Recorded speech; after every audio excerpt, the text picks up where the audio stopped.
Opa, e aí, pessoal, tudo certo? Sexta de 3 no ar para análise, palpites e prognóstico dos jogos teremos hoje no dia 24/10/2024. Calendário curtinho hoje, diferente de ontem, né? Que a gente teve um calendário recheado. Foram 10 jogos analisados aqui no canal, 9 greens e apenas um red. Ficamos por apenas 3 pontinhos ali do Detroit Pistons, que fez apenas 19 no último quarto, mas teve green na pontuação dos Nets, teve green ali na pontuação do jogo entre Heat e Magic, vitória dos Cavs, vitória dos Bucks, vitória dos Warriors. Teve também green na pontuação dos Pelicans, Memphis e também no under ali do Charlotte Hornets. Conseguimos também graças ao overtime ali, mas faz parte.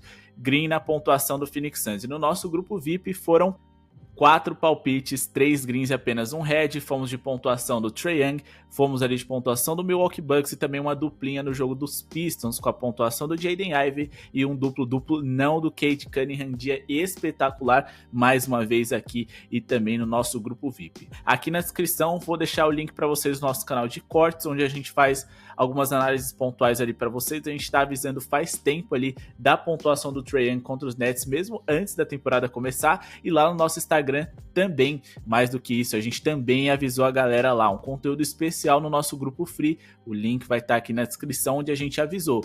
Tomem cuidado com Tyrese Haliburton em suas assistências. Era um jogador sedutor, mas que tinha um cenário desfavorável ontem, então conseguimos livrar a galera dessa fria também. Hoje nós temos menos jogos e galera, tem um pessoal aí que tá roubando alguns dos nossos palpites, tá também aí, né, roubando alguns dos nossos parceiros aí, a galera, essa audiência que a gente construiu no nosso canal. Então, vamos valorizar o nosso projeto original, digamos assim. Aqui no C63 tem análise, palpites para vocês diários, sempre se baseando em número de estatísticas. Então, deixa o like, meta de 100 likes para esse vídeo de hoje, para a gente poder valorizar o nosso trabalho, a parte de arte, conteúdo, estudo, palpites, tudo sou eu que faço sozinho aqui para vocês. Tem o Matheus lá que é meu parceiro na parte do atendimento, mas assim, é um trabalho muito cansativo que a gente faz diariamente aqui para vocês. Então, para valorizar o nosso projeto, não se esqueçam de deixar o like, clicar no botão de joinha. E também ativa o sininho para você pegar as melhores odds sem enrolação. Vamos aqui para Wizards e Boston Celtics. A gente tem o Wizards jogando em casa contra o Boston, que na última partida quebrou o recorde de bola de 3 feitas em uma única partida na história da NBA. É o melhor ataque que a gente tem na NBA, pelo menos na última temporada. É o melhor ataque que começou, né, em eficiência por 100 posses de bola nessa temporada também, contra essa que promete ser uma das piores defesas da liga. Então a gente está falando aqui de um Wizards que vem sem o Brogdon e o Saddiq Bey, que é um jogador que cadencia o jogo e também um jogador que é um defensor interessante ali de perímetro. Então a gente tem todo um cenário legal aqui para o Boston Celtics pontuar bem. Porém, esse jogo pode dar blowout, eles podem vencer com enorme facilidade. Então tentem fracionar um pouco essa questão de pontuação, seja em jogador, seja na pontuação do Boston, em pequenos pedaços da partida, seja em primeiro quarto, segundo quarto, primeiro tempo, tanto em jogador quanto no Boston Celtics em geral. O principal jogador para pontuar nessa partida, Jason Tatum, a gente já vai explicar para vocês. E se vocês quiserem operar aqui em over no primeiro tempo, acima de 60,5 pontos do Boston Celtics, acho interessante, mesmo ele jogando fora de casa, porque a gente está falando de um Boston, que é um dos 3 times na última temporada que mais pontuou em primeiro tempo na liga, e de um Washington, que é o mandante mais vazado em primeiro tempo na NBA, sofrendo 62 pontos de média. Imagina enfrentando esse que, como eu disse para vocês, é o melhor ataque da NBA por 100 posses de bola. O Wizards foi uma das 3 piores defesas na última temporada e o time mais rápido. Geralmente, times ruins tentam compensar sua falta de qualidade e eficiência, transformando um jogo no jogo mais físico, mais corrido, para poder compensar essa desvantagem. Como eles foram o time mais rápido da NBA, eles deram muitas posses de bola para os seus rivais e, consequentemente, vão dar muitas posses de bola para que Jason Tatum e companhia brilhem. Por que o Tatum é um dos jogadores mais favoráveis para a gente ficar de olho? Primeiro, vamos pegar aqui nos últimos 20 jogos aqui, o Wizards, quantos pontos eles sofreram, para a gente ter aqui uma média interessante para a gente trazer aqui em relação a pontos dos seus oponentes, né? Então vamos colocar aqui opponent points. Vamos trazer aqui um filtro dos últimos 20 jogos dos Wizards, quantos pontos eles sofreram para seus rivais. Foram 118,3 de média, sofrendo 132 no último encontro contra os Celtics e sofrendo 130 no penúltimo, o que é um número bem relevante aqui para a gente ficar de olho. Em relação ao Jason Tatum, a gente tem ali um jogador que pode ser que não alcance sua linha de pontuação, porque o jogo pode ser resolvido cedo e ele pouco jogar o último quarto, mas ele conseguiu 33, 35 e 30 pontos, ou seja, pelo menos 30 pontos nos últimos 3 jogos contra os Wizards, média de 32,2 nos últimos 10 encontros contra esse rival. Ele que vem jogando na posição de power forward, onde o Wizards foi o segundo time mais vazado da NBA na última temporada, sendo também ali, né, um dos 10 times que mais cederam rebotes para jogadores dessa posição e o terceiro que mais cedeu assistências, olho no Jason Tatum. Eles não cedem tantas bolas de 3 assim para jogadores dessa posição, mas é porque é muito mais fácil você pontuar por dentro do que por fora contra eles. E o Tatum enfrentou alguns problemas em relação ao seu arremesso de 3, então é um cenário legal aqui para que ele produza bem, independente das suas bolas de 3, mas como eu disse, fracionem, tentem pegar a pontuação dele no primeiro tempo ali, de preferência, porque vai fazer um pouquinho mais de sentido caso seja interessante. Acho que todo mundo pode produzir bem aqui. Agora vamos falar a respeito do Dallas Mavericks Spurs. O Dallas joga dentro de casa, tem um time melhor, mando de quadra, o melhor jogador da liga, e eu acredito que um elenco melhor e mais jovem também, mas no bom sentido, tá? Eles vão ter mais gás para poder produzir contra esses Spurs, que ainda tá tentando desenvolver acima de tudo o Wembanyama. Não é nem o time como um todo, tá? Porque eles trouxeram ali o Barnes e o Chris Paul, jogadores experientes para dar suporte para o jogador francês. Mas se a gente for pegar, eles jogam sem o Devin Vassell hoje e provavelmente Keldon Johnson e Sohan são jogadores para se desenvolver, para depois deles entenderem onde o Wembanyama é bom, eles trocarem e trazerem peças complementares ao que falta no jogo do Wemby, beleza? Então é um time em desenvolvimento, eu acredito na vitória do Dallas Mavericks, porém a odd tá baixa, tentem pegar no ao vivo ali a vitória simples deles ou no máximo um handicap de menos 2,5, para eles vencerem por pelo menos 3 pontos de diferença. Eles venceram 13 dos últimos 15 encontros contra o San Antonio Spurs, venceram os últimos 4 encontros consecutivos também, e todos esses 4 encontros em que eles venceram, eles conseguiram vencer por 3 pontos de diferença ou mais, então eles cobriram esse handicap. A gente está falando de um Dallas que, além de jogar em casa, tendo seus principais jogadores, Luka Doncic e Kyrie Irving. Na posição do Doncic, por exemplo, a gente está falando de um Spurs que cedeu o maior número de pontos para armadores em toda a NBA na última temporada. Para a posição ali do Kyrie Irving, eles foram o quinto mais vazado para jogadores dessa posição, o segundo que mais cedeu rebotes e o primeiro que mais cedeu assistências. Então esses dois especificamente podem brilhar bastante hoje em relação a assistências. Também a gente está falando de um Spurs que foi um dos 10 times que mais cederam assistências para jogadores da posição do Luka Doncic. O San Antonio tem uma das piores defesas da NBA, eles jogam num ritmo muito alto também, e a gente está falando de um San Antonio que cede muitas assistências em média por jogo e bolas de 3. Então esses passes para fora aí geralmente são convertidos em assistências. O Luka Doncic pode encontrar PJ Washington, que veio muito bem na reta final da última temporada em bola de 3, o Klay Thompson, que é um dos maiores arremessadores da história da liga.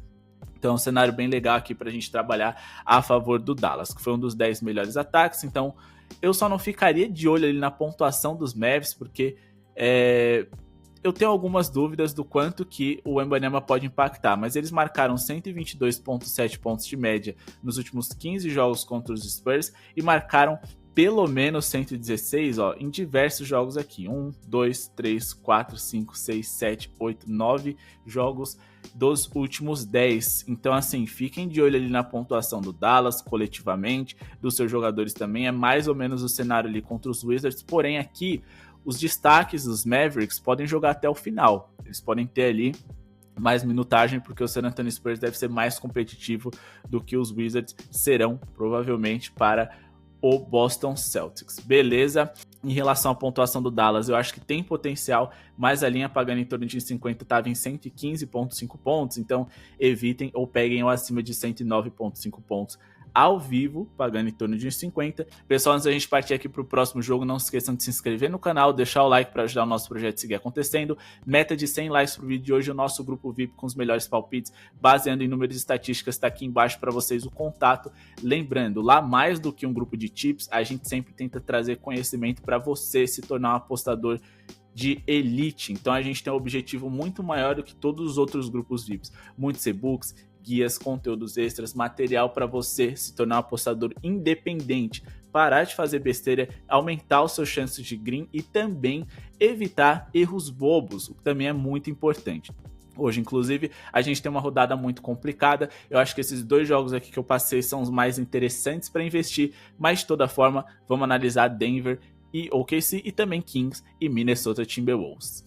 Bom, agora vamos falar aqui a respeito de Denver Nuggets e OKC. O jogo mais interessante para a gente assistir em relação a basquete mesmo, né? Mas para quem é apostador não é um jogo tão interessante assim. Acho que os outros 2 jogos são melhores assim pra gente operar. Então vamos trazer o nosso palpite aqui para vocês. Claro, baseado em números estatísticos, o que a gente acha que faz mais sentido. Porém, é um jogo que eu evitaria bastante, tá? O Denver Nuggets vem sem quem teve os Caldwell Pope, que agora joga pelo Orlando Magic, que não se reforçaram, trouxeram apenas Russell Westbrook, que sim, vai dar ritmo, vai dar intensidade para a rotação desse time, mas eu ainda acho que eles têm um elenco muito curto. O Oklahoma City Thunder tem diversos jogadores que defendem bem, mas vários desses jogadores não jogam hoje, dentre eles Isaiah Hartenstein, Jalen Williams, Kenrich Williams são os principais deles, tá? Então eu vou trabalhar aqui com under na pontuação total para essa partida, abaixo de 232,5 pontos totais, mas assim, ficar contra um time que tem Shai Gilgeous-Alexander e o outro tem o Nikola Jokic em relação à pontuação, de fato é bem arriscado, mas trazendo os números aqui, a gente acha que faz sentido essa tip, pagando em torno de 1,50, beleza? Abaixo de 232,5 pontos totais, é o que eu acredito que faça mais sentido. A gente tá falando da 4ª melhor defesa por 100 posses de bola da última temporada e da 8ª melhor defesa. O Denver joga em casa e para poder adequar o Nikola Jokic de uma forma na qual ele se sinta melhor para fazer o seu jogo, eles jogam no ritmo lento, cadenciam, é o 5º time mais lento da NBA, jogando como mandante, eles devem ditar o ritmo dessa partida. Nos últimos 5 jogos entre essas franquias, a gente teve em 4 menos de 232,5 pontos nos encontros em que essas franquias tiveram. A gente teve uma média dentro desse período de 215 pontos somados entre as duas franquias, o que também é bem abaixo daquilo que a gente não quer que eles alcancem hoje. E se a gente for fazer um recorte nos últimos 10 jogos, a gente até sobe essa média, né, para ali 224,9 pontos, mas ainda assim abaixo do que a gente também não quer que eles alcancem. A gente teve diversos jogos com menos de 232,5 pontos entre essas franquias, 70% desses 10 jogos, para ser mais exato, ficaram abaixo dessa linha, então eu acredito que o under faça mais sentido. Todo mundo do OKC defende bem, então é interessante, ainda mais agora que eles adicionaram o Alex Caruso. Isso deve limitar um pouquinho ali, quem sabe, a produção do Jamal Murray. Tô falando para vocês investirem no under do Jamal Murray? Não, mas eu tô falando que isso ajuda a justificar um pouquinho mais esse nosso under, beleza? Agora vamos falar aqui do último jogo da noite. A gente tem Timberwolves e Sacramento Kings. O Timberwolves, como eu disse, eles deram um passo para trás para quem sabe dar 2 para frente, trocando o Karl Anthony Towns pelo DiVincenzo e o Julius Randle. Então eles ainda estão num processo ali de construção desse novo time. Claro, agora rodando em torno 100% ali do Anthony Edwards, que pode se destacar, pode puxar essas linhas de pontuação para cima dentro desse jogo, mas acima de tudo eu acredito que o Timberwolves, minimamente, eles vão pontuar bem, tá? Claro, na última temporada eles dependeram muito da sua defesa para poder serem um time vencedor, produtivo, etc. Mas eu também acho que o ataque deles tem bom potencial. E mesmo aqueles jogadores no qual a gente espera menos em relação à pontuação, seja o McDaniels, por exemplo, ou então o Rudy Gobert ali, que é um jogador com pouco repertório ofensivo, eles têm um cenário legal para pontuar aqui. O Rudy Gobert, porque ele vai enfrentar um defensor, no caso ali, o Sabonis, que não é nada de muito especial, e agora com a adição de DeMar DeRozan, a tendência é que o ataque do Sacramento Kings melhore, mas a defesa nem tanto. Então vamos aqui de acima de 107,5 pontos do Timberwolves para essa partida. Nos últimos 10 encontros entre essas franquias, a gente teve 116,6 pontos de média, 118,6, desculpa, feitos pelo Minnesota Timberwolves. Eles marcaram pelo menos 111 em 3 dos últimos 4 jogos, em 4 dos últimos 5, e também eles marcaram mais do que a gente busca para hoje, né, em 9 jogos consecutivos, ou seja, em 9 dos últimos 10, 90% das partidas. Considerando aqui de 2022 para cá, eles marcaram mais de 107,5 em todos.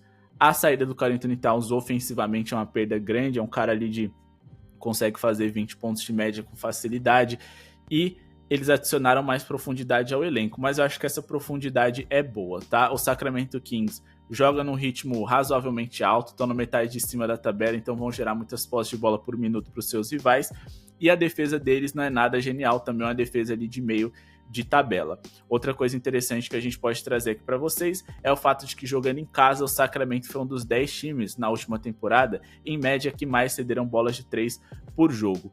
Para a posição ali de ala, que por exemplo eu disse para vocês, é onde a gente espera um menor número de pontos do lado do Timberwolves, a gente tem ali o Sacramento Kings, que foi um dos 10 times que mais cederam bolas de 3 e pontos para jogadores dessa posição. Então todo mundo ali dentro do Sacramento Kings pode produzir minimamente bem para que a gente consiga esse over. Eles não conseguiram ultrapassar essa linha contra o Los Angeles Lakers e acho que 2 noites consecutivas, se eles não passarem, eles não têm como vencer, e contra uma defesa que na minha visão é menos especial, no caso do Sacramento Kings, é um time que conta com mais buracos, né, do que o Lakers, que tem ali, por exemplo, o LeBron James e o Anthony Davis. Eu acho que o Timberwolves deve produzir minimamente bem para poder ultrapassar essa linha. Meus palpites favoritos são os dois de cima. A gente vai de acima de 107,5 pontos do Timberwolves, abaixo de 132,5 pontos totais no jogo entre Denver e OKC, e a gente quer a vitória do Dallas Mavericks, pelo menos pagando em torno de 1,50 ali no ao vivo, e a gente quer pelo menos ali 62, 63 pontos no primeiro tempo do Boston Celtics. Então, se estiver ali a 60,5 acima dele no primeiro tempo, 61,5 acima dele no primeiro tempo, até 62,5 acima dele no primeiro tempo, vale a pena, porque eu acho que eles vão produzir bem, coletivamente, ofensivamente falando. Beleza? Bom, pessoal, amanhã tem mais palpites. Hoje economizem nas entradas. São jogos difíceis aí da gente operar de fato. Tentamos tirar leite de pedra. E a gente convida vocês para conhecer as nossas redes sociais, @CSSTrade e @Leléo com 2 L's nas duas partes. E no lugar do O10, vai ajudar muito a gente troca, traz conteúdo para vocês, informação para vocês serem bem lucrativos na NBA. O nosso grupo VIP tá aqui embaixo. Nele, a gente, mais do que enviar tips, vamos tornar vocês apostadores de alto nível, com muito conhecimento, independentes, para quem sabe vocês viverem disso, estudando, que a gente consegue os melhores resultados. Concordando ou discordando das nossas tips, comentem aqui embaixo para poder engajar o canal, a gente discutir e melhorar o nível das nossas análises. Meta de 100 likes para esse vídeo de hoje, e não se esqueçam dos links aqui embaixo, nosso canal de cortes e o nosso grupo gratuito. Muito obrigado pela sua audiência e falou!